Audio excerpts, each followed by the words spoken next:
The Israeli Navy has fired directly on the Houthis' bottleneck in Yemen.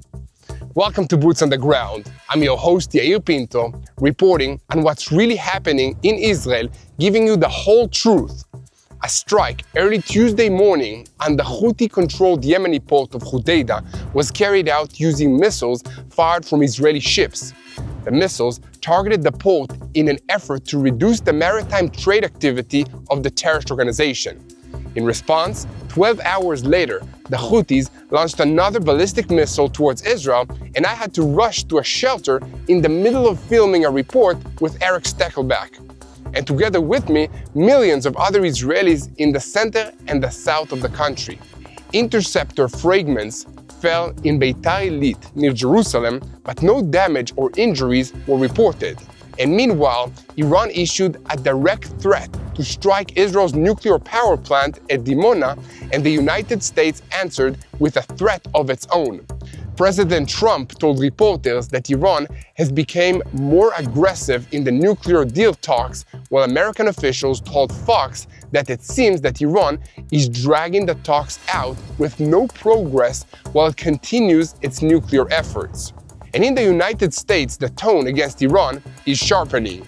And TBN Israel's senior Middle East analyst Mati Shoshani will take us through several recent statements made by President Trump, Ambassador Huckabee, and another senior source, which make it clear that the American patience with the Revolutionary Guards is about to run out.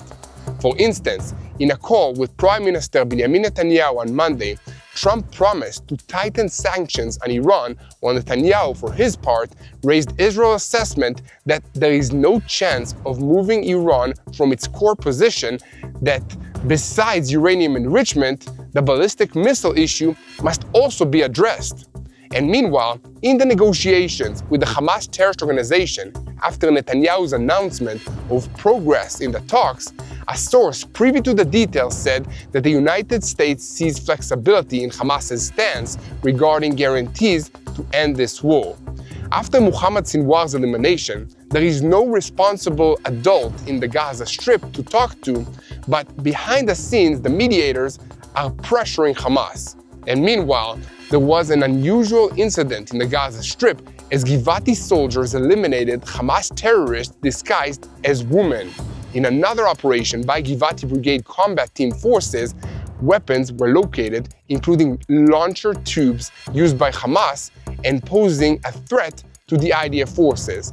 The IDF spokesperson's unit gave an update on this report that Brigade 188 completed an operation to destroy more than 1,200 terror infrastructures in Khirbet Ikhsa and expanding the security area facing Israel and the Israeli communities. And meanwhile, Hamas is losing its grip in the Gaza Strip with the rise of alternative power centers as well as a rise in chaos and lawlessness. But Hamas still has considerable influence over the narratives that are being put out by the international media.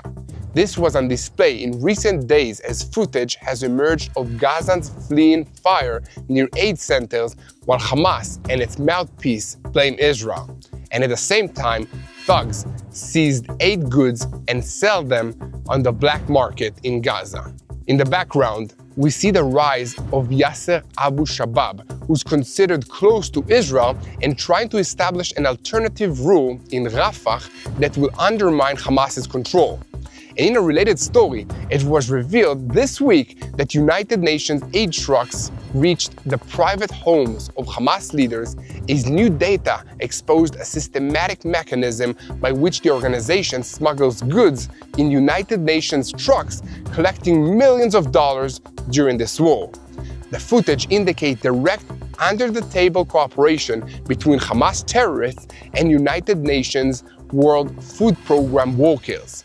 And of course, we'll also bring you an interview with TBN Israel director Samuel Smadja, conducted with analyst Amir Tsarfati about Turkey's rapprochement and entry into Syria, including all the details on what the Turks want and Erdogan's interests. So guys, We have a lot to talk about today, so let's dive into the details. I'm Yair Pinto, and this is your Boots on the Ground report that gives you the whole truth about what's happening in Israel on day 614 of the war against Hamas, Hezbollah, the Houthis in Yemen, the Shia militias in Iraq, and all the other armed groups in this region that are acting under the orders of Iran's Islamic Revolutionary Guards Corps, which is the head of the axis of evil in the Middle East.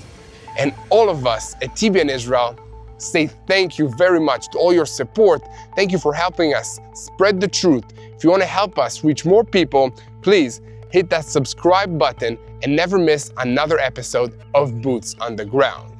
A moment before we bring you the details of Israel's unprecedented naval strike on the Houthis in Yemen, we'll open the report as usual with what's happening in the Gaza Strip in the war against the Hamas terrorist organization's boots on the ground style. The Southern Command IDF forces continued in the last 24 hours to operate under Operation Gideon's Chariots.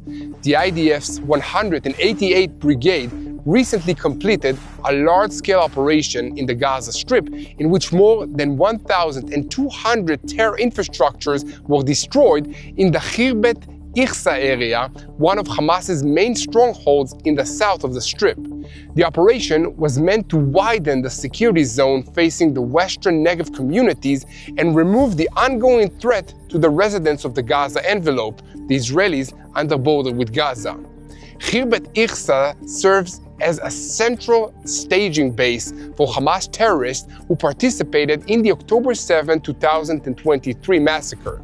According to the IDF spokesperson's unit, hundreds of terrorists set out from this area during that brutal assault, and the operation therefore focused on locating and destroying above and below ground infrastructures that enabled the attack. And during the operation, fighters of the 188th Brigade combat team, aided by Yair commandos, acted precisely both in ground engineering work and in airstrikes. And amongst other things, the Yair force located and destroyed an underground tunnel route of about 500 meters long and 25 meters deep used by the terrorists for covert activities. It was also reported that dozens of Hamas terrorists were eliminated during the battles as they tried to fight the forces or hide in buildings and inside tunnels. The IDF troops operated cautiously yet resolutely, aiming to minimize the harm to our forces while removing the threat to the civilians. The IDF spokesperson stated, "The action in Khirbet Ikhsa is part of a broad effort to strike at the core of Hamas terror and ensure it will no longer threaten Israel's residents. We will continue to act powerfully wherever terror activity takes place." A battalion commander in the 188th Brigade, Lieutenant Colonel D, further explained that Hamas exploited the fact that the neighborhood had been empty of civilians for the past 6 months to set up numerous terror infrastructures there. And elsewhere, an unusual event occurred during the operation by the Givati Brigade combat team when the forces identified 2 terrorists disguised as women carrying sacks from a military area that Hamas has used. An airstrike was called on the position, leading to the elimination of these terrorists. And in another Givati combat team action, weapons were located, including launcher tubes used by Hamas and posing a threat to the IDF forces as well as the Israeli civilians. And amidst all of this activity on the ground, the Air Force was also in action, hitting dozens of military targets in the Gaza Strip. Targets hit included terrorists, military buildings, tunnels, weapons depots, and other military infrastructures used by Hamas. And meanwhile, the Popular Front militia, headed by Yasser Abu Shabab, announced overnight between Monday and Tuesday that one of its cells ambushed Hamas terrorists in the Gaza Strip, leading to 5 fatalities amongst the organization's Shaham unit. And according to a senior militia spokesman, the action came after an attack on them by the unit from Shaham, or Arrow, the terror group's policing unit that hunts opponents accused of collaboration with Israel or stealing humanitarian supplies. The militia's official called Hamas's unit a terror gang that oppresses the people. Channels identified with Hamas opponents confirmed the report of the clashes between the two Palestinian groups. So you probably don't know much about this group called the Popular Forces Militia, headed by Abu Shabab. Don't worry, until recently, I didn't know much about them either. But tomorrow, TBN Israel will bring you a detailed look at this group in which I tell you all about the strategy of assisting factions inside Gaza as they seek to topple Hamas. So make sure to hit that subscribe button if you haven't already, so you'll be sure to get notified when this report gets posted. Now, I have to tell you about something else that's going on in the Gaza Strip. In recent days, more and more footage from Gaza shows residents near aid distribution centers hiding from rifle bullets that are whistling by. What's the sources of these bullets that are being fired at people who are just looking to get some food? I don't know. Maybe tell me in the comments what you think. So Hamas and its mouthpieces blame Israel, and the international media mindlessly repeats these accusations as if they were self-evident facts. The IDF does admit to firing warning shots at people who approach them with obvious hostile intent, but it's likely that Hamas is using the pretext of these warning shots to fire directly into the crowds so that Israel will be blamed for the fatalities. In this context, the IDF Arabic spokesman Avichai Aderi said in a weekend video, "Enough spreading fake news and lies about the humanitarian aid. Hamas is afraid. Hamas leaders are afraid. They fear losing control over the civilians." And in related news, the United States Treasury Office of Foreign Assets Control announced on Tuesday that it is imposing sanctions on 5 individuals and 5 charities located outside the United States that served as a cover for transferring funds to Hamas's military wing. Amongst the entities designated is the Isra Charitable Foundation, Netherlands Foundation, a member of the Union of Good International Charity Union, identified as a terror organization by the United States back in 2008 and directly under Hamas's military leadership. So senior Hamas figure in Europe, Amir Tsarfati, representing the foundation, raised millions of dollars for Hamas through fictitious charities. His daughter, Issa Abu Rashid, also worked under the foundation, leading fundraising campaigns for Hamas, but an Adkan undercover investigation exposed Abu Rashid's Hamas ties. And the Deputy United States Treasury Secretary, Michael Flackender, said that Hamas and the Popular Front tried to circumvent international systems by cynically using charities. We will not allow them to exploit humanitarian cover to fund brutal terror actions, including attacks against American citizens and our allies. And speaking of which, new data obtained by the Israel Hayom news portal shows how Hamas seized aid in cooperation with United Nations organizations at the expense of 2 million Gazan residents.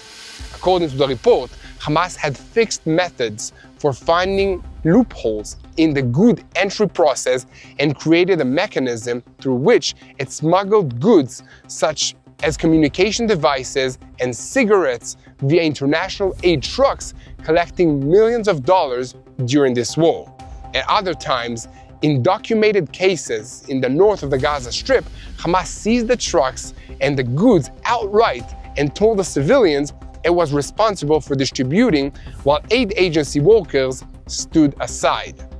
Also, incredibly, aid trucks, at times 600 per day, were directed straight to the homes of Hamas leaders and unloaded in the group's warehouses. The data points to a systematic pattern of Hamas working hand in glove with the United Nations aid organizations, reminiscent of its cooperation with UNRWA before the 7th of October. So throughout the war, even when Hamas leaders themselves announced that they had seized United Nations facilities and distributed aid from them, the United Nations never warned about aid being taken by Hamas. On the contrary, right now, United Nations Chief Antonio Guterres is waging a pressure campaign against the American Aid Foundation in the Gaza Strip that seeks to break the connection between Hamas terrorists and the aid, undermining fieldwork to prevent cooperation with it and effectively trying to preserve the mechanism that richly fed the terror architects of October 7 and their operatives. So guys, here at TBN Israel, we will keep reporting on every development in the Gaza Strip, and as always, we invite you to help us spread the truth, share, and follow us, and above all, don't forget to hit that subscribe button if you haven't already. And now, we're staying with the news about the Gaza Strip, but switching our focus slightly to the ongoing negotiations to bring our hostages back home. A week and a half after Hamas effectively rejected the Witkoff framework in its new form, Prime Minister Benjamin Netanyahu claimed that significant progress was made, but on Tuesday, his office changed the wording to some progress. In any case, with Mohammed Sinwar eliminated, Hamas in Gaza is left without credible senior leadership that Israel can negotiate with, and the influence of the terror group's overseas figures who do not feel the military pressure on the group in the Gaza Strip has grown. The mediators keep applying behind-the-scene pressure, and if Hamas keeps dragging its feet, it risks annihilation. Talks between the mediators, Hamas, and Israel have not stopped in recent weeks, although no breakthrough has been recorded. The focus remains the implementation of the Witkoff outline, to which Israel agreed, but to which Hamas attached its own conditions that Witkoff called completely unacceptable and only a step backwards. Israel is now working with the mediators on possible versions of the outline to agree on certain parameters that could move the talks forward. If the answers that Israel receives are satisfactory, it may send a negotiation team to Doha, Qatar, or to Cairo, Egypt. Now, to the news from Yemen. But first, remember that at TBN Israel, we're bringing you the whole truth and call on you to support us. If you want to help us create more videos like this one, please visit tbnisrael.com/give or hit the donate button on YouTube, and together you can help us spread the truth to more people. So on Tuesday morning, Israel once again struck hard at the Houthi-controlled Hodeidah port in Yemen, but this time it didn't strike from the air, but rather from the sea using Navy missile boats, not aircrafts, following Houthi-aligned media reports of IDF strikes there. The IDF spokesperson's unit said that the attack was in response to the Houthi terror regime's aggression towards the State of Israel, in which surface-to-surface missiles and UAVs were launched at the country and its citizens. The strike aimed to deepen the damage to the port's military use, which continues despite previous IDF strikes. And according to the IDF, the port is used to transfer weapons and is yet another example that the Houthis are using the civilians and the civilian infrastructure for terror purposes. But beyond that, striking Hodeidah from Navy vessels sends an important message to the whole region. The missiles were aimed at the Yemeni port's docks, but also, symbolically, at Tehran. However, the challenge of attacking by sea lies not in reaching the targets, that is about 2,000 kilometers from Israel, but in the return journey. Once the boats fire their missiles, they reveal their position and become visible. Because they are much slower than fighter jets, they are much more vulnerable to Houthi counterattacks. The IDF knew all of this going into the attacks, but it felt confident to send its ships on a mission until recently reserved exclusively for the Air Force.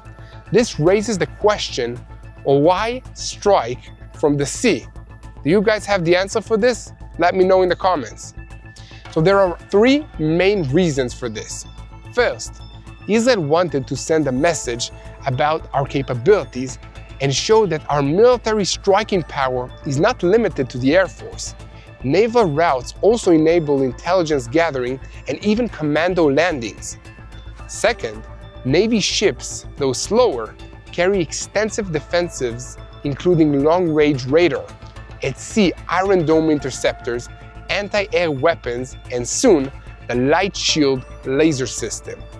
And finally, Israel wanted to showcase the weaknesses of the Houthis after the IDF crippled the Houthi Air Force and hit their maritime abilities in the Gulf of Eden. Navy ships likely sailed with Air Force overwatch above them. So precise sea-launched missiles allow the ships to break contact quickly and head home. But Israel still followed standard protocols during this operation, including issuing warnings to the civilian residents of the port to leave the area for their own safety several hours before opening fire.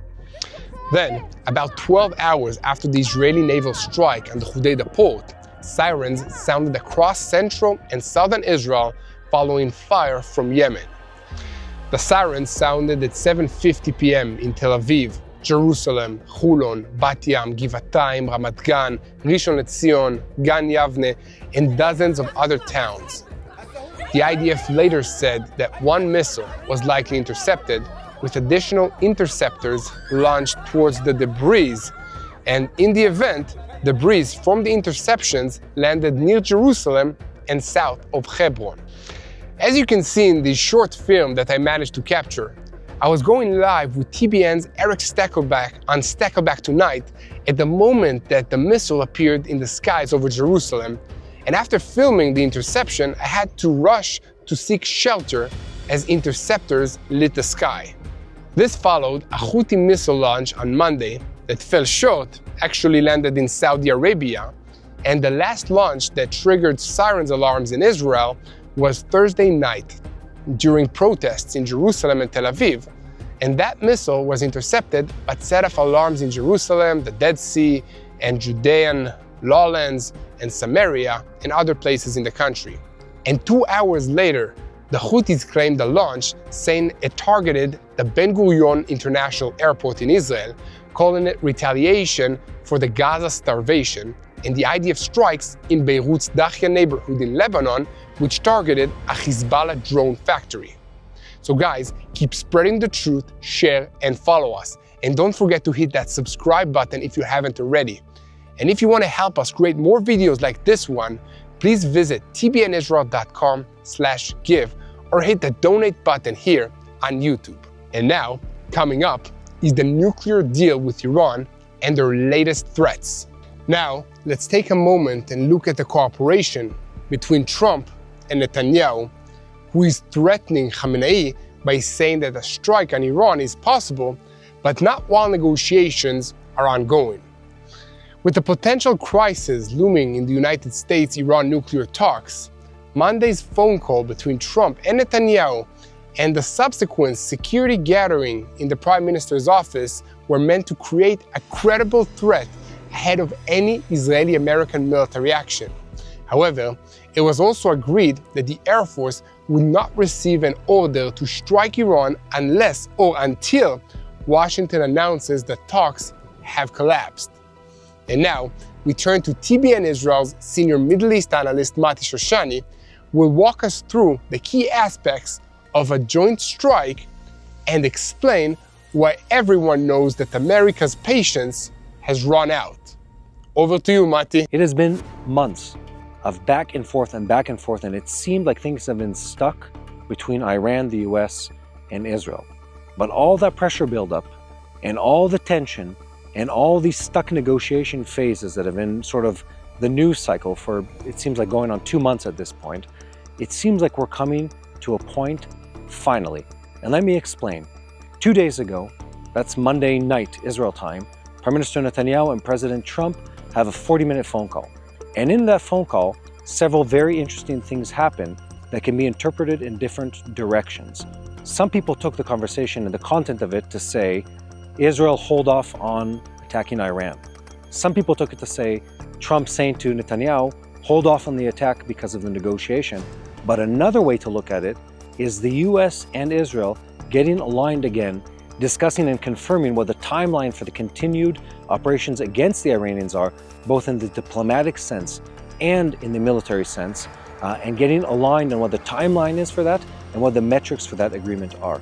And if you look at the communication coming out of Israel and the US, you can see that the two messaging are getting closer and closer to each other. If there was a hesitation on the US side in past weeks, whether or not they were going to allow the Iranians to hold on to any type of enriched uranium and the ability to continue to enrich uranium, well, that's off the table now. Between Witkoff and President Trump, they've made very, very clear that they don't plan to allow the Iranians any type of continued enriching of uranium, and also are going to remove all enriched uranium from Iran. Because up till now, the worst case scenario for Israel was that the Iranians would have a weak agreement that would allow them to continue to holding on to stockpiles of enriched uranium and continue to enrich uranium. And that means that if we waited another year, another 18 months, we could be at a place where the Iranians have enough enriched uranium for many bombs, dozens of nuclear bombs. So what we're seeing happening is a alignment of the agenda, alignment of the messaging, and alignment on the action between the Israeli government and the US government. This could have been interpreted as Trump telling Netanyahu to sit on the sidelines and wait. But you can also understand this very differently, where Trump has made public his intention to fully disarm the Iranian nuclear program. And he's telling Netanyahu it's a matter of days and maybe just a handful of weeks before we sort of run through every possible option in this negotiation, forcing us to take military action.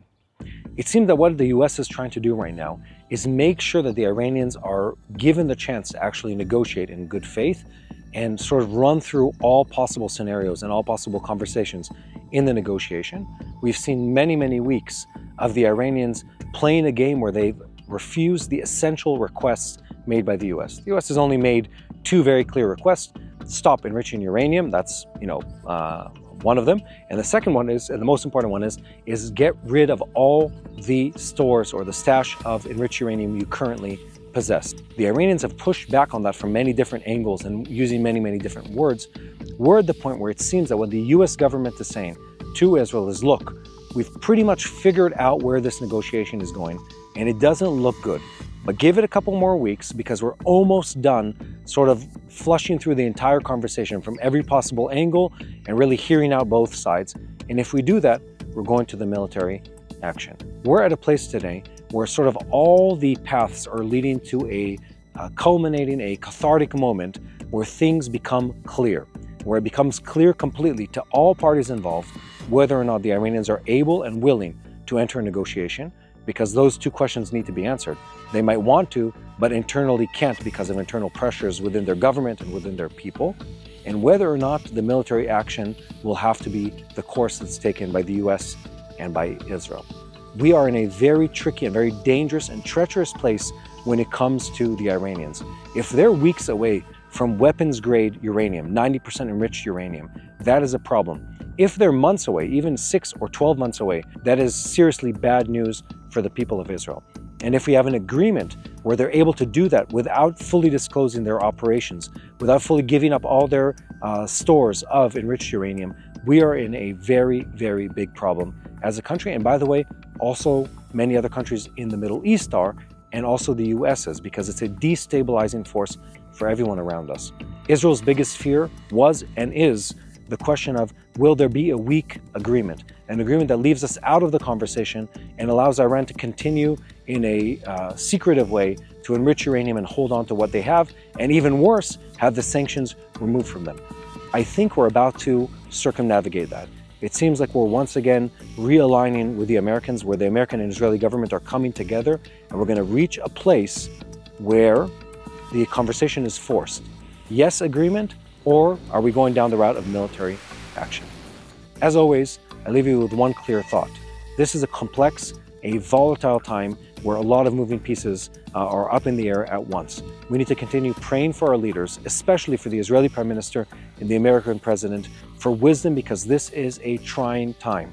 There are many, many moving pieces, and the reality we live in is highly complex. But God is sovereign, and God has been faithful to the people of Israel and His people time and time again. Now back to Yair Pinto. Thank you very much, Mati Shoshani, for bringing some clarity to this very confusing situation. That's what we do here at TBN Israel. We work day and night to bring you the whole truth about what's happening in Israel, so that you will know how to pray for the peace of Jerusalem. And as always, we ask you to help us spread the truth by sharing our videos on YouTube, subscribing to this channel, and also following us on social media. And guys, if you want to do more than that, if you want to help us create more videos like this, please visit tbnisrael.com/give or hit the donate button on YouTube to help us create more videos, boots on the ground style.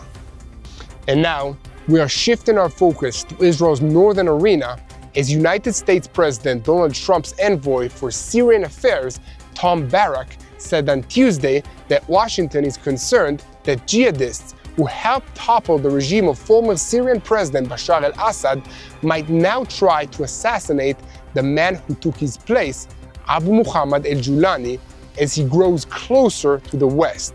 He added, "We must coordinate protection around him. America's allies should cooperate." Well, America's allies in this part of the world include Israel, of course, as well as Saudi Arabia and Turkey. These are the countries with the ability to contribute towards this goal that Barrack is speaking about of protecting al-Julani. But they have competing interests in many areas, so how will it work? Let's turn to TBN Israel's director, Samuel Smadja, to interview analyst Amir Tsarfati and give us some clarity on this topic. Over to you, Samuel. Thank you, Yair. Today we have the great honor to have with us Mr. Amir Tsarfati. He's a friend, he's a brother in the Messiah. Amir, shalom, and welcome to the TBN studios in Jerusalem. It's not your first time on the show. We're sitting here in the studio trying to unveil the situation here in the Middle East. And there's a new player in the Middle East that Israel thought it was our friends, our ally, Turkey. There's a huge change in Turkey. Turkey was one of the main countries that Israel export and import from Turkey. It was the most famous destination for Israelis. If you would walk in the summer in Antalya, one of the seashore cities in Turkey, you would find more Israelis than Turks. But now we see a huge shift. Amir, what happened? Well, the shift has begun ever since Erdogan got to power. And Erdogan belongs to the Muslim Brotherhood. It's a Muslim organization or political party originated in Egypt. And it's now almost everywhere in the Middle East. In most countries, if not all, it's outlawed. It's not even permitted. And in Turkey, Erdogan basically won the elections because he promised a lot of good things to uneducated villagers. Which he did. He did. Istanbul is way cleaner than before. Yeah, but remember one thing. He promised them great loans. He promised them that they could be able to buy houses and cars. And you know, you're a businessman also, and you know that every loan eventually... Somebody has to pay. Somebody has to pay. And when the moment comes and you don't have a way to pay, then your economy is in shambles. And when your economy is in shambles, what is the best way to divert people from that desperate situation, to get them to a common ground where they all agree on something? And it's always been in our neighborhood that if you turn them against Israel, they'll feel less the pain of the other things at home. Do you think he planned it from day one, or something, is it because of his economy? Because let's be honest, Turkey is a part of NATO. Correct. I think it's the strongest, after America, is the strongest army in NATO. Correct. And there's three problems that we have in Turkey that are related to Israel. First of all, as I said, ideologically, he is a Muslim Brotherhood. They see the Jewish people as a problem in the Middle East. We don't belong here. We occupy Muslim land. So that's the first thing. Then comes his way to bring Turkey back to its Ottoman Empire days. And for that, he wants to control more than just Turkey of today. So you think it's a personal dream as a person? Absolutely. He wants to be the great sultan or something? If you build a palace in Ankara with 1,200 rooms, it tells you a lot about the way the guy is thinking. Now, the guy is very skillfully crushing every opposition in his country. Every once in a while, he's faking some coup d'état in order to have the excuse to send to the jail, newspaper editors, the mayor of Istanbul. Look what he did to him. Mm-hmm. The guy's gone. I mean, he was his major opponent, and he just crushed him, and the world says nothing. All the champions of free speech and of democracy say nothing. The third thing that Turkey has a problem with is watching Israel becoming a superpower with our gas and oil and with our technology. Remember, we shared with the Turks technology, and now the Turks are making their own drones. They took the Israeli technology, and now they make their own.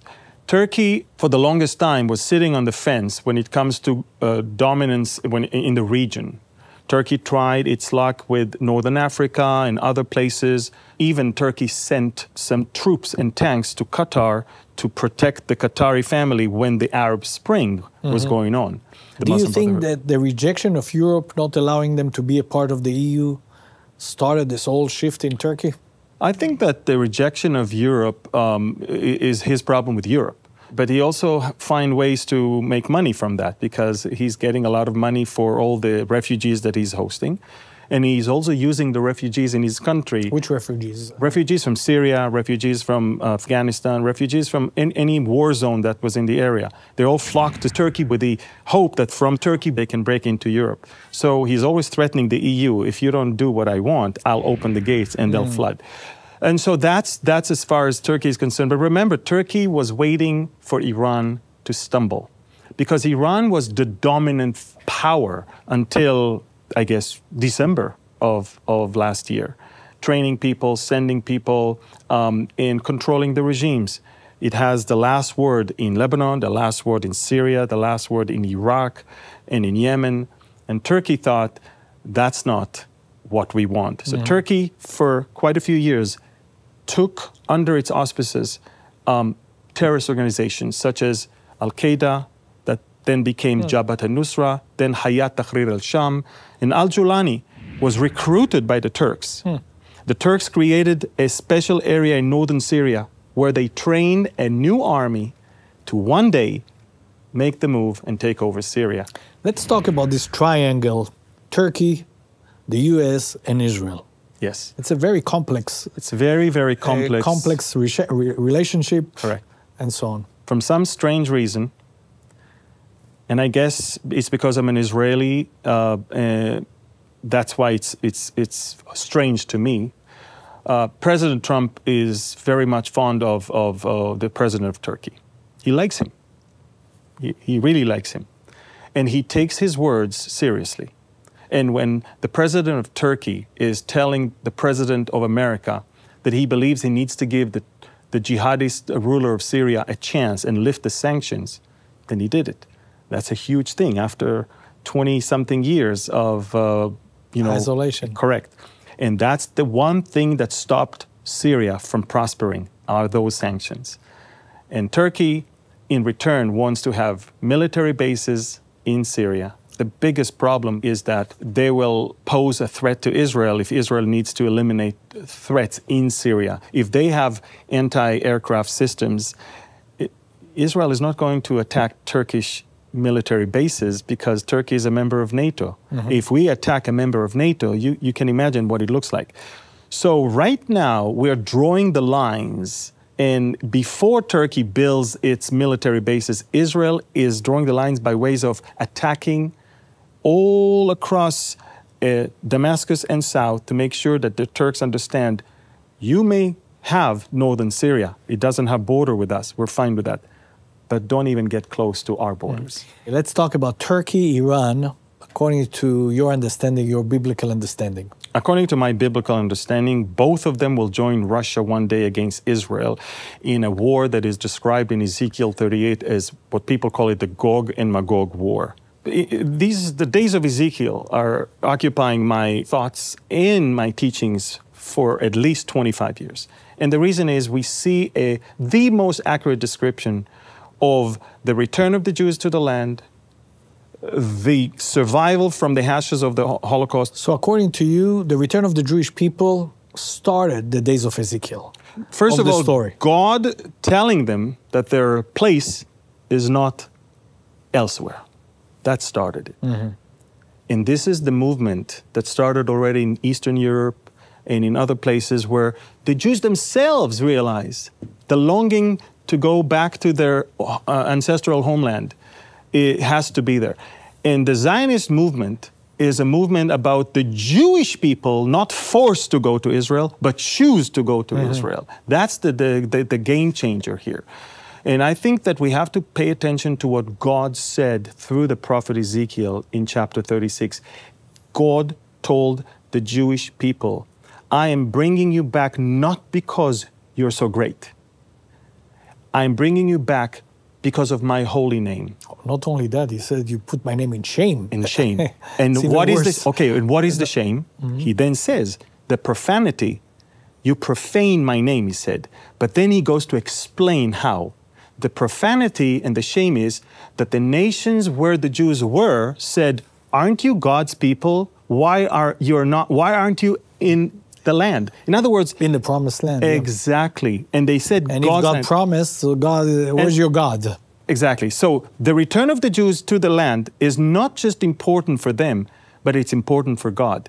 And God said, I will bring you back because that's where you belong according to my word. And that's how the nation should know that I am God. So it's much stronger than just anything else.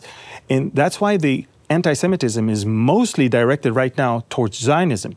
Because for them, they hate the Jews. They've always hated the Jews. But for them, the establishment of the state of Israel is such a disaster because it breaks everything. The Jews survived 2,000 years of diaspora. They came back to a place that is barren wasteland, and they prosper in their land. While everybody around us, their GDP is scratching the floor. They have civil wars, unemployment. I don't need to tell you. Look in every country around us, and they all look at us and they see this is a testimony to the faithfulness of God. It's amazing. Even now, during the war, the Israeli economy is doing tremendously good. The Israeli shekel is a very strong currency, and people from all over the world are investing in Israeli currency in order to maintain their capital. How do you see the relationship with Israel and Turkey? Can we get to a semi-agreement? Can Israeli go back and vacation in Turkey? By the way, Turkey is a beautiful country. If you've never been, I recommend. Ephesus is a very impressive thing. Yeah. Well, again, I can talk about what we see in the world. I can talk about what the Bible says. Biblically, Turkey will come against us. Yeah. But in that same chapter, we cannot find America, which means I believe that as long as America is a strong ally of Israel, Turkey will be very, very concerned or afraid to touch or to do something that is, all hell breaks loose. And so I see that Turkey, as long as there's a strong president in the White House that is standing by Israel and keeping Israel's interest in mind, I think the Turks will be walking on eggshells. Let's think the other option. Let's say that the relationship Israel-Turkey are going worse and worse and worse. What does Israel can do? Not much. Against the danger of Turkey. It's a strong country. It's a very strong country, but it's a country in a horrific economy right now. And so I'm not sure they're willing to fight a war with Israel. And I think what we did to Hamas and what we did to Hezbollah and what we did or caused to happen in Syria sent a strong message that we will go all the way to destroy our enemies. And I think Turkey is not at the point where it really wants war with Israel. But when the opportunity will arise and they can join someone else, they won't do it alone. Even Iran will not do it alone. Iran tried, it failed. So now they're waiting, both of them, for the chance to someone bigger and stronger to come, and then they will join him. Amir, you wrote a book. It's on Turkey. It is called The Sick Man's Raid.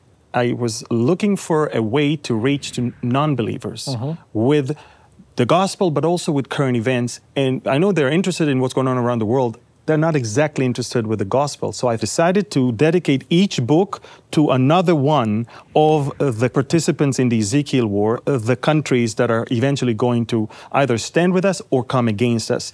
One of them was about Iran, one of them was about Russia, one of them was about Turkey, and the first one was actually about the Arabian Peninsula and the UAE. So basically, I shared all the ins and outs, or the stories behind the scenes of Mossad operations, mostly in Syria, and how it's all orchestrated back in Turkey. Turkey's role in moving forward against Israel.